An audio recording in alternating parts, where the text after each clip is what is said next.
Hi friends, ఎలా ఉన్నారు? బాగున్నారా? నేనైతే చాలా బాగున్నాను. మీరు కూడా చాలా బాగున్నారని అనుకుంటున్నాను. ఇదేంటంటే దీన్ని బ్లాక్ జీలకర్ర అంటారు, అంటే కలోంజీ అని అంటారు హిందీలో. ఇది కలోంజీ అంటారు. అది అలానే ఇదేంటంటే వాము అందరికీ తెలుసు కదా.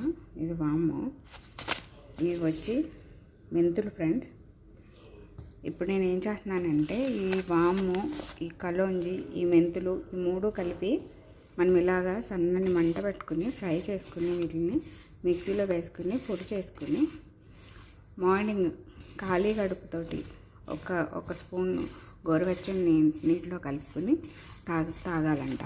అలానే నైట్ మళ్ళీ అదే ఒక గ్లాసులో ఒక స్పూన్ ఇది కలుపుకొని గోరువెచ్చని నీళ్ళలో తాగితే మంచిదంట. పొట్ట దగ్గర ఉన్న కొవ్వు అదంతా తగ్గుతుందంట ఫ్రెండ్స్. అందరూ చెప్తున్నారు, నేను కూడా ట్రై